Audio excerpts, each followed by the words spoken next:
You want to create pleasantness in your happiness, in your home, we don't know. 3-4 people are there, whether they're going to cooperate or not.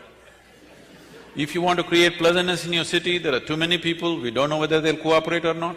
If you want to create pleasantness in the world, you know, nobody in this world happens 100% the way you want them. Did your parents happen 100% the way you want them? Did they? The children can say, it's okay. Did your friends happen 100% the way you want them? Did your spouse or partners happen 100% the way you want them? Not even your dog. These days they do their own things.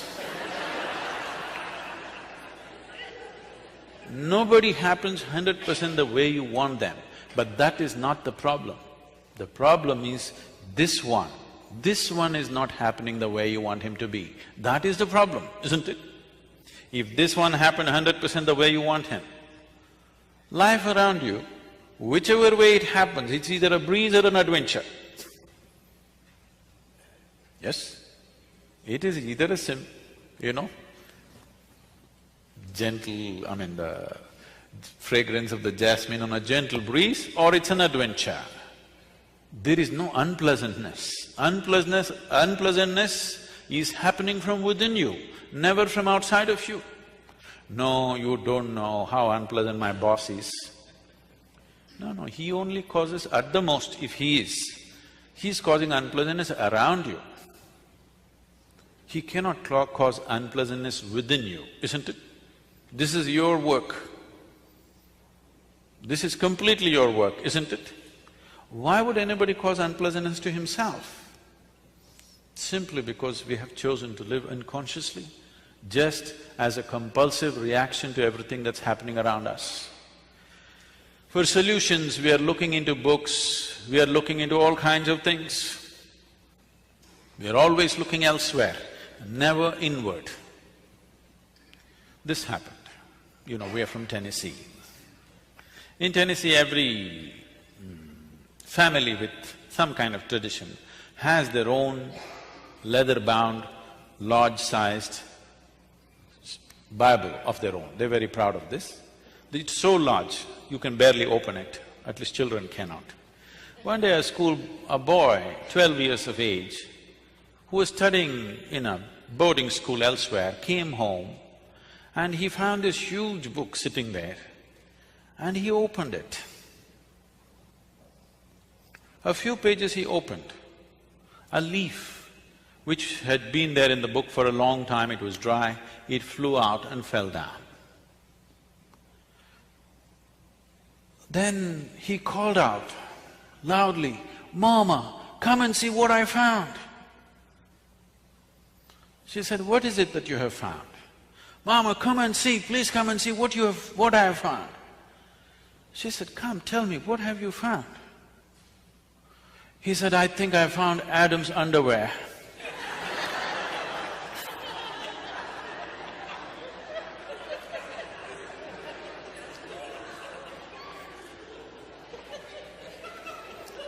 What is written there and how you perceive it is you, even now. Even now, how you experience every situation is you. What is happening around you and how you experience is essentially you. What is written there and what you make out of it is essentially you.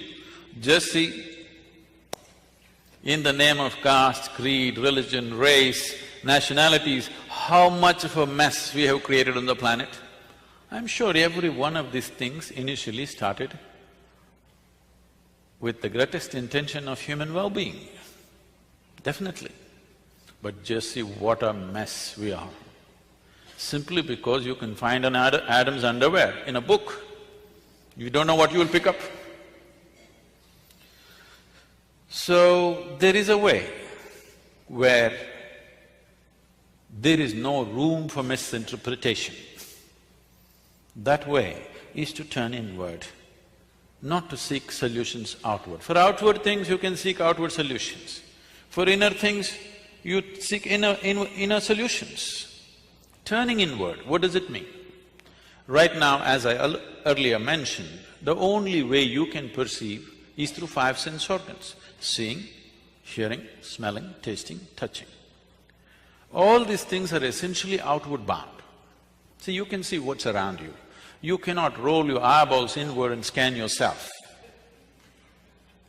You can hear this, but so much activity in this body, you cannot hear that.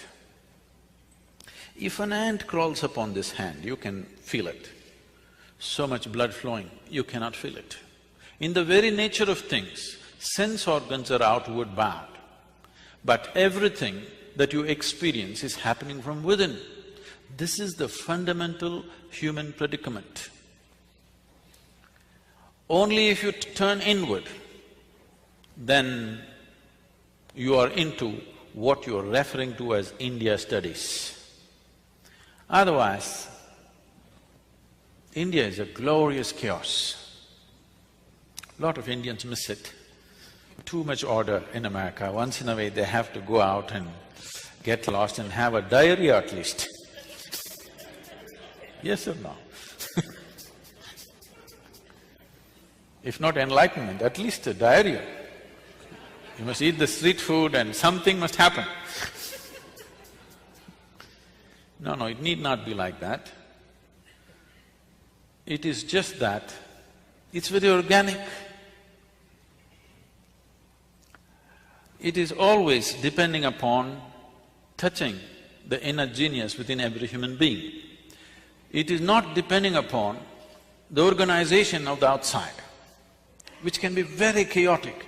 For a person who's been born and brought up in Western societies, India could be bewildering and scary. But you will see, Indian people are so much at home with the chaos because it's so organic. Everything is happening because of the human being. If one human being stops being human for a moment, everything collapses. So you can't afford to be mechanical about your life. You have to be conscious, otherwise you cannot manage even simple things in home. Initially, this was created consciously. Over a period of time, other things have happened, unfortunately. Now, this whole process of looking inward, what does it mean? Can I tell you my own story? It's okay with you? You're becoming very serious, it scares me. Shankaran Pillai came to United States. He had an international driving license. So he decided to take his car, his son-in-law's car, out for a spin. He's a good driver. If you have driven in India, you better be a good driver, otherwise you're a dead driver. So, very confidently he was driving. Then his wife called up on the phone and said, "Are you on I-75?" He said, "Yeah." "Just watch out, the traffic news is saying there is a man driving at full speed in the opposite direction." He said, "What the hell, one man, hundreds of people are driving in the opposite direction."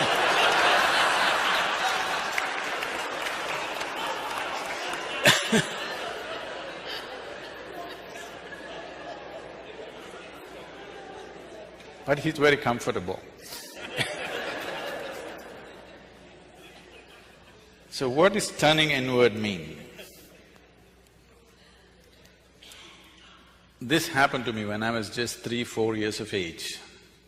Suddenly one day I realized, I don't know anything. I don't know anything means I don't know anything at all. If they give me a glass of water, I do not know what is water. When I say I do not know what is water, I know how to use it. I know if I drink it, it'll quench my thirst and so many other ways of using it. But I do not know what is water. Do you know what is water even today? With all this scientific exploration, you must understand, we have not understood a single atom in its entirety. We know how to use them, but we do not know what it is. even today. It is the only thing available in all the three states on the planet. 2/3 of the world, the planet itself is water, 2/3 of your body is water. If you want to look for life, you look for water. A drop of water means you think life is possible. It's the very basis of your existence on this planet. But you do not know what it is. So they give me a glass of water, I keep staring at this for 3-4 hours at a stretch. If I find a leaf, I will stare at it 5-6 hours. I sit up in my bed, staring at the darkness for the whole night. My dear father, being a physician, started thinking I need psychiatric evaluation. This boy is just staring at something or the other, unblinking for hours on end, he's lost it. My problem is, I look at this, I do not know what is this, how to shift my attention to something else, I'm just stuck to it, paying attention to it. In this condition, they sent me to school. I went to school and my mother told me, you must pay attention to the teacher. I went and paid attention. The kind of attention they would have never received in their life.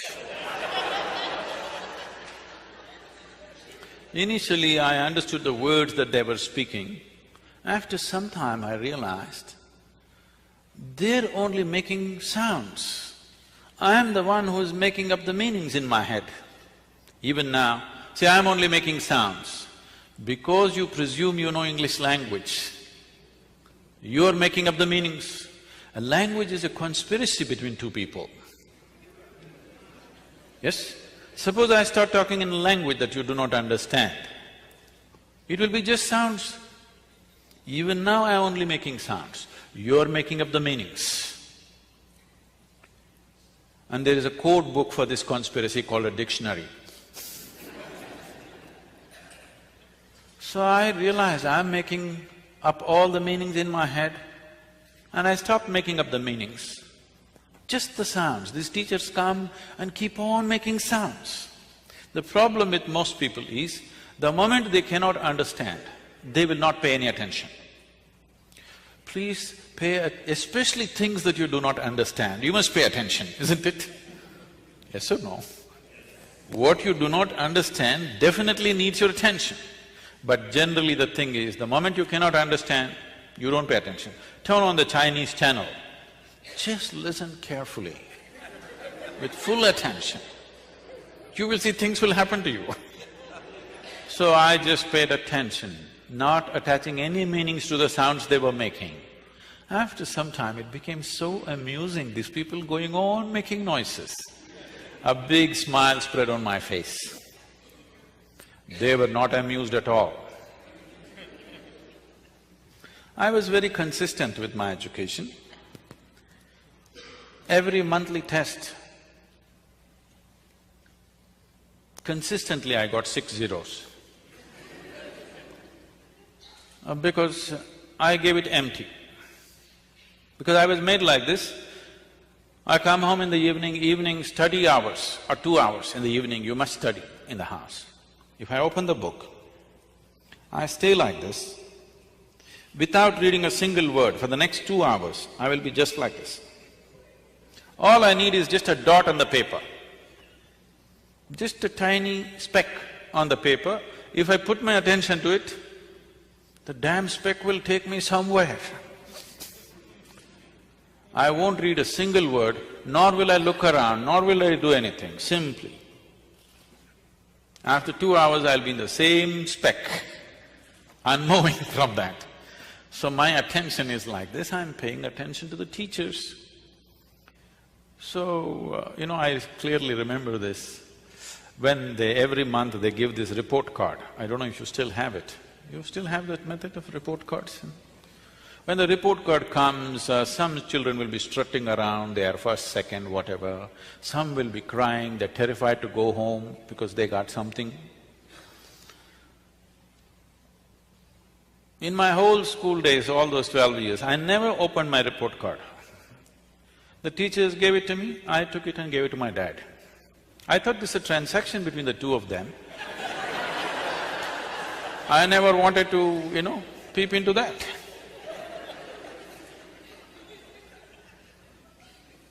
And I never was retained in any class, I always went on. About 4 years ago, this school where I studied over 4 decades ago, they came to invite me for their 125th anniversary of the school. They were inviting all the prominent alumni. They came to invite me. I said, see, please, why me? I was not just a not good student, I was not even a student. Don't take me back to the school.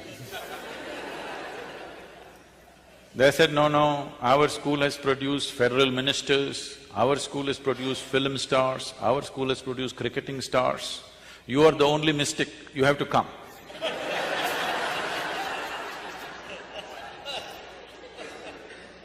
I said, okay. And I stood up to speak in this quadrangle, the same oppressive buildings. I just looked like this, I suddenly saw this classroom and this whole situation came back to me. I was about 12 years of age. As usual, I am paying absolute attention to the teachers. I know the teachers past, present and future, but I don't hear a word of what they're talking. So that particular afternoon, this teacher is trying to get some response from me. But these are times when for 3, 4, 5 days, I wouldn't utter a single word. Because when you don't know anything, what do you say? What is there to say? You know nothing. If you look at a leaf, you don't understand that in entirety. If you look at anything, you don't understand in its fullness. So, there's nothing to say. He tried 35, 40 minutes trying to get some response. Nothing came out of me, I was paying full attention to him.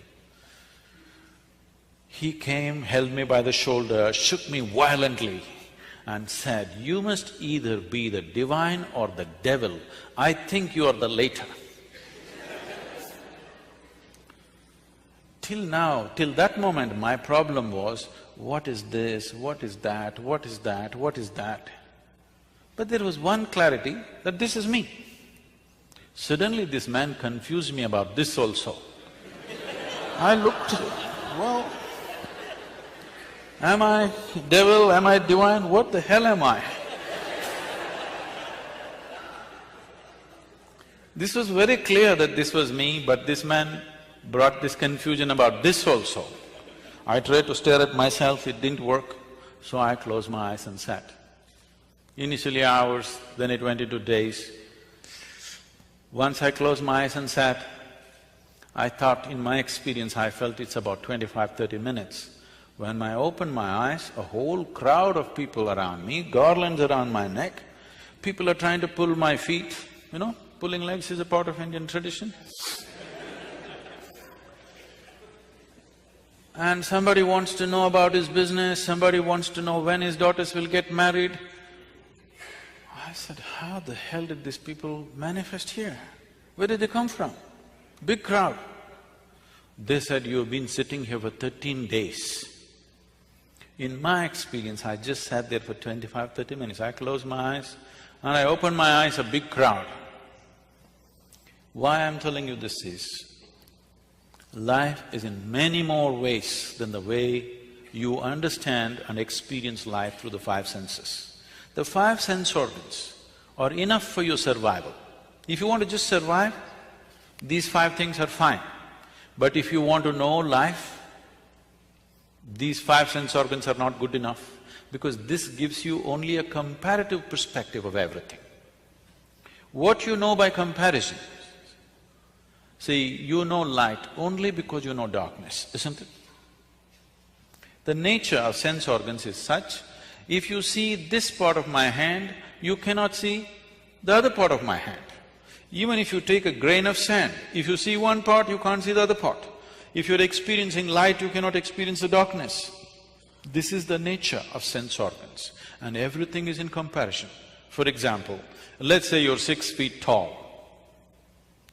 Now, you stand like a tall man, you walk like a tall man, you think like a tall man, you feel like a tall man, and you are a tall man. Suppose you went to another society where everybody is 8 feet tall. Now you stand like a short man, walk like a short man, think like a short man, feel like a short man, and you are a short man. So what you know in comparison is only useful for survival in a particular situation. It is not a way of knowing life. There are other dimensions of perception which a human being has to activate. You need to understand what is needed for survival. Became active. The moment you came out of your mother's womb, all these things became active.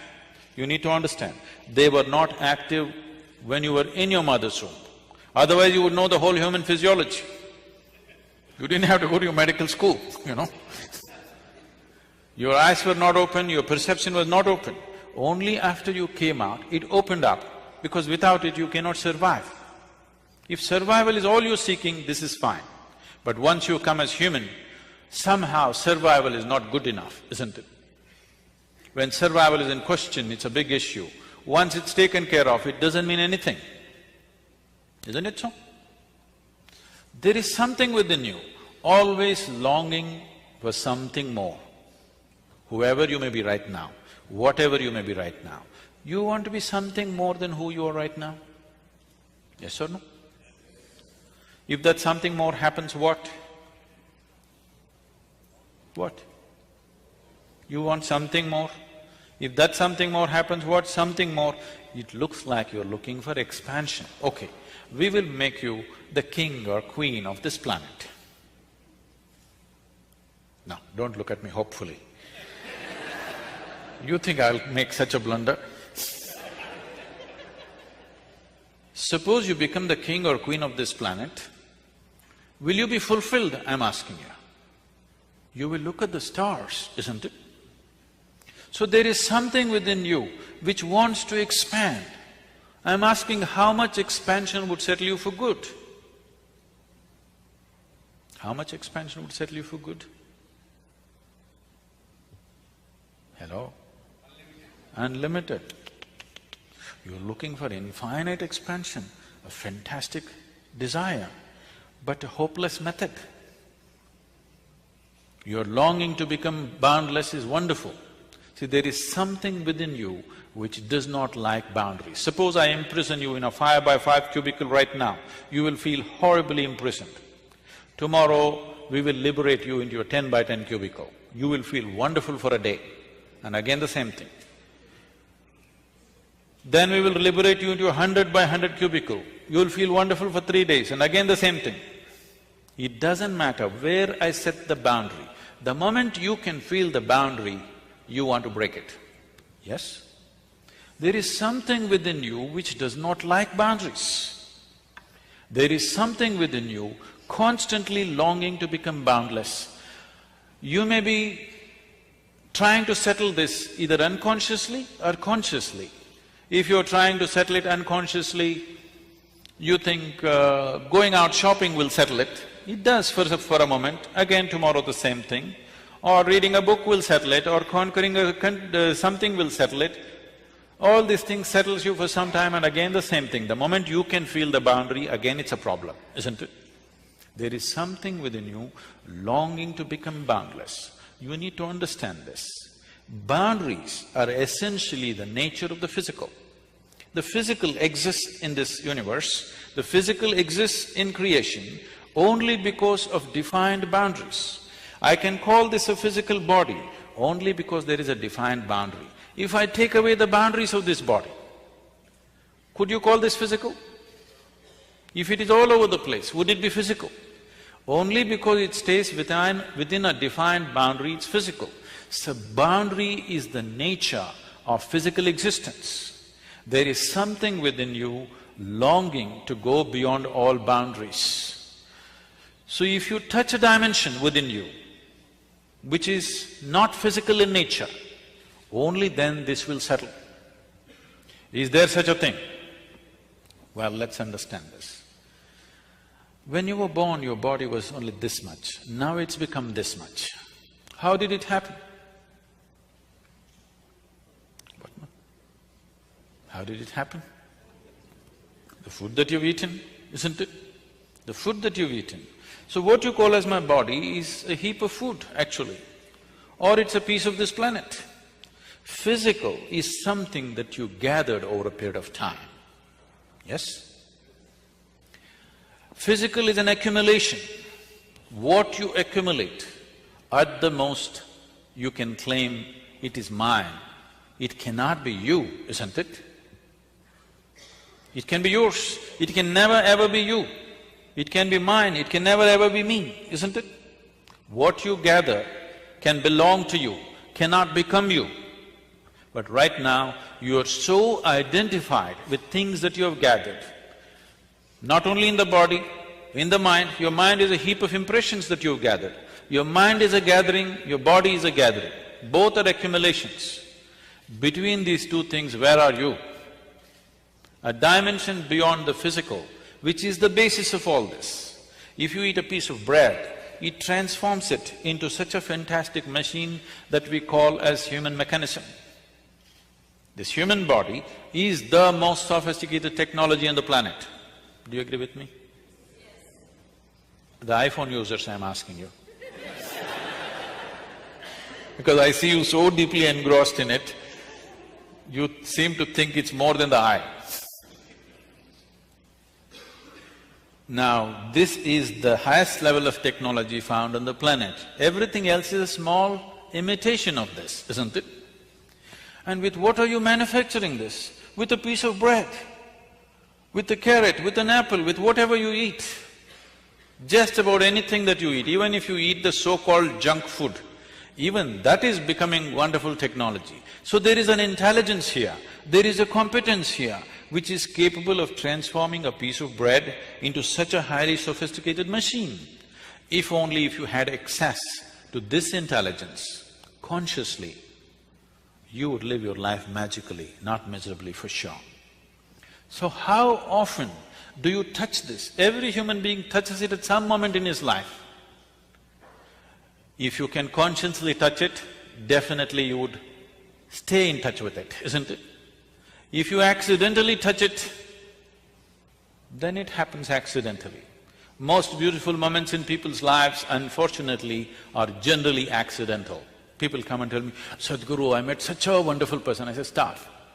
Why are you not that wonderful person? Why is it that you're meeting such wonderful people? If you are feeling absolutely wonderful, anything that you look at looks wonderful, isn't it? Yes or no? Have you noticed this? When you're happy, you appreciate everything. When you're miserable, everything is… the whole creation is a rubbish. Yes or no? So this possibility is not in the Himalayan cave. This possibility is not geographically located in India. This possibility is here with every one of us. Whether we turn inward or we squander our life outward, that's all the choice you have. Because the experience of life, the quality of your life is right now determined not by what kind of clothes you wear, what kind of car you parked outside, what kind of home you live in. This moment, what is the nature of your experience? Is it immensely pleasant or unpleasant or seesawing between the two? That determines the quality of your life.